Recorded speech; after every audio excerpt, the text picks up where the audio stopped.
Bang Ben, udah 28 tahun nih malah melintang sebagai praktisi musisi indie lah ya kita bilangnya ya gitu. Apa yang membuat dirimu bertahan dengan segala 28 tahun itu kan gila udah ngelewatin berapa periode presiden tuh. Kita 28 tahun bertahan karena seneng. Jadi kalau kerja seneng, ya apapun yang terjadi kita telan aja gitu. Gak berasa kerja ya? Berasa kerjanya, berasa capeknya. Tapi karena kita kerja bukan demi uang, in return happinessnya tuh dari penonton, dari pendengar balik ke kita. Jadi kita very happy despite of the money gitu. Despite of the money. Nah biasanya yang dialami seorang musisi indie kayak dirimu gitu ya di lapangan tuh apa dan kesalahpahaman apa yang bisa dia dihadapin teman-teman? Dari apa nih?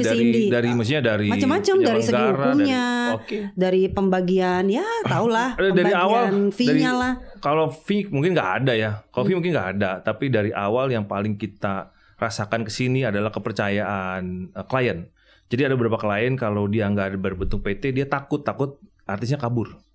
Gitu. Terutama kayak kita yang misalnya nggak terkenal nih, udah nggak terkenal, dia nggak tahu, tapi dia ada demand gitu ya, harus pakai kita. Terus dia nggak tahu nih, takut jadi membuat keraguan, jadi mungkin jobnya malah lari ke orang lain gitu. Oh bisa begitu? Bisa, banyak klien saya perusahaan besar, beberapa band saya udah jalan sendiri, dia maunya kontraknya lewat kita. Oh I see. Gitu, karena uangnya jadi banyak kan, misalnya 6 kota gitu, mungkin budgetnya cuma 10 juta, tapi kan jadi 60 juta. Kalau DP-nya 50% kan udah 30 juta sendiri, dia takut dong dibawa lari.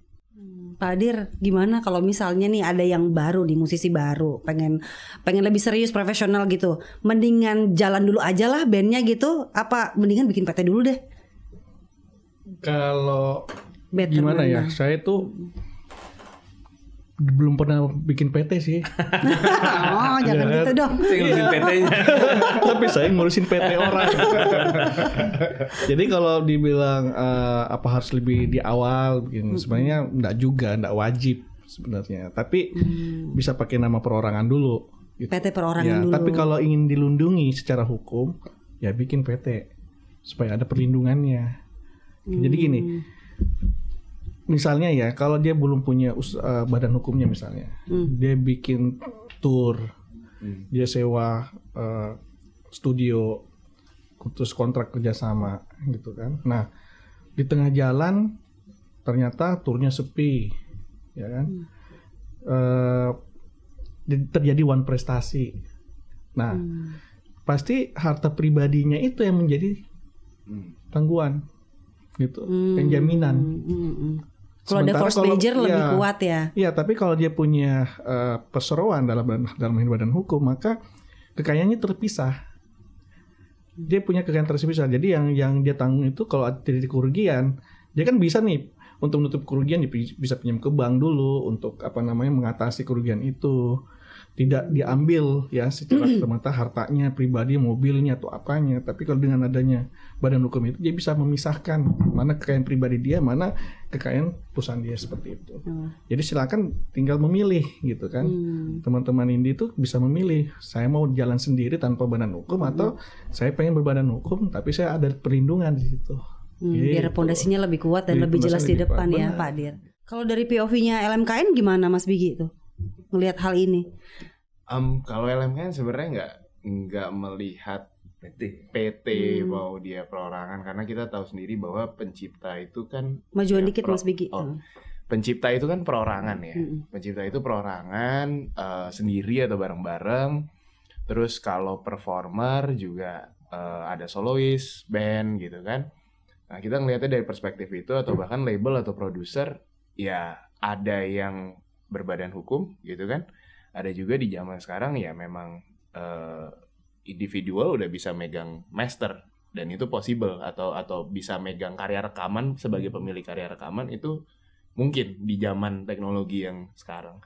Jadi LMKN lebih ke arah ya bagaimana caranya kita masih bisa menarik, menghimpun dan mendistribusikan ke semuanya gitu, tanpa ada diskriminasi sih. Entah dia berbadan hukum ataupun perorangan, seperti itu. Oke, kita lihat polling dulu nih, boleh teman-teman.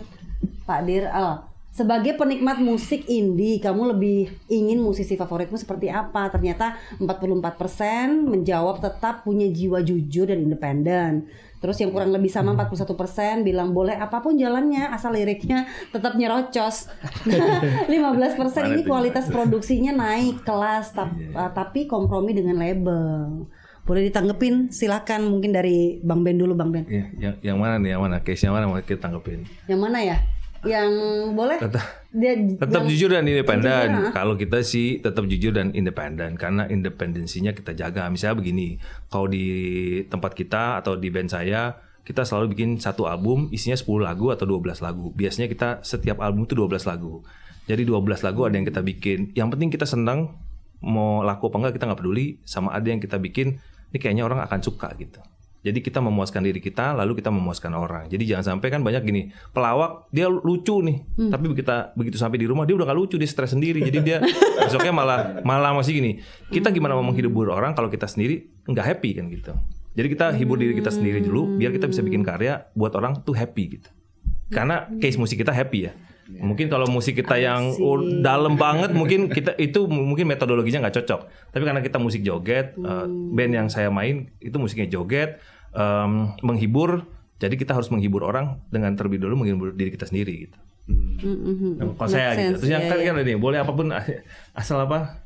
Liriknya nyerocos. Ya kita juga ada kok, misalnya kita punya lagu judulnya Jatah Mantan, itu kan nyerocos tuh. Gitu. Jadi ya nggak mungkin nggak nyeleneh kan judulnya Jatah Mantan. Kita punya judul Abidin Anggur Merah dan Bir Dingin, itu nggak mungkin nggak nyerocos dong gitu. Tapi nggak semuanya begitu, ada yang tentang kehidupan, ada yang tentang percintaan. Jadi tergantung konteks kita mau menghibur diri kita sendiri apa menghibur orang lain, itu penting buat kita.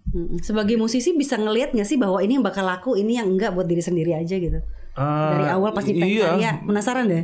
Saya kayak tadi teman-teman bilang, saya juga kan produser. Karena saya memproduseri band saya sendiri, jadi saya udah mengkurasi mana yang laku, mana yang enggak gitu. Oh, dari awal udah ketahuan ya? Ya biasanya kalau kata orang kantor sama anak band saya, kalau bapak nggak suka berarti lagu laku gitu. Ya kalau saya nggak suka, ya berarti lagunya laku. Gitu. Kebalikan ya? Ya karena sebenarnya saya nggak gitu, masih gini, karena referensi musik saya bukan referensi musik yang laku dari awal. Cuman kan ya udah jadi industri, harus anak-anak harus manggung, harus menghasilkan sesuatu buat orang kantor, jadi ada kompromi itulah gitu.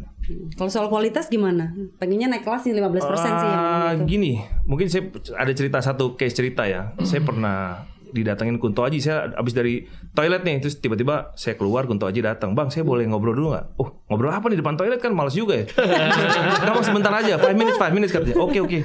Ya duduk ya. Pas duduk, terus 1 jam taunya. Enggak, dia bilang gini, "Bang, saya boleh tanya sesuatu, saya boleh bilang sesuatu nggak, nanti tanya Kunto Aji boleh."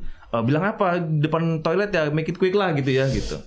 "Thank you Bang, udah bikin band reggae yang kualitas audionya selalu konsisten bagus." Itu kata dia, nanti boleh ditanya ke Kunto Aji. Saya bilang, "Oh ya thank you banget gitu." Gue gak pernah nyangka ada orang yang akhirnya ngerti bahwa kita selama ini menjaga kualitas audio kita, despite of lagu kita laku apa nggak laku, terkenal apa nggak terkenal, tapi kita berusaha semaksimal yang kita bisa ya. Maksudnya kalau masih dibilang kurang oleh orang lain, ya intinya ini semaksimal yang kita bisa untuk menciptakan audio yang terbaik yang kita bisa gitu. Musik indie itu kan dianggap sebagai CEO. Ya, orang-orang musik indie kan CEO untuk dirinya sendiri gitu kan. Dia yang memproduksi, dia yang mendistribusikan, dia kemudian memasarkan sendiri gitu kan. Nah, jadi hakikatnya karena dia CEO berarti sebenarnya dia juga butuh kayak macam darah itu bukan vampir ya, tapi kayak macam modal, kerjasama ya untuk bisa meningkatkan mereka punya kreativitas gitu kan, dan termasuk pengakuan. Ya, gitu, balik ya kan? lagi ke situ. Pengakuan negara berarti Pak. Pengakuan negara gitu. Itu benar, pengakuan negara.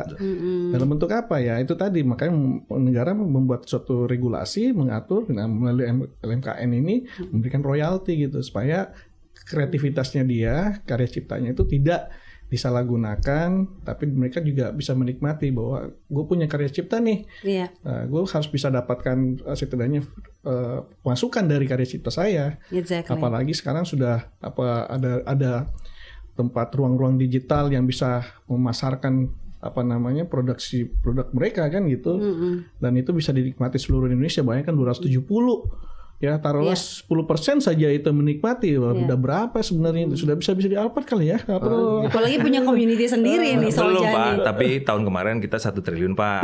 Iya. Tahun ini 1,2 apa 1,3 tuh Pak. Katanya begitu Pak. Saya sih belum dapat jatah apa sih, tapi at least secara sales Indonesia meningkat jadi 1, something triliun di tahun ini gitu. Nah, gitu. Kan lumayan tuh kan.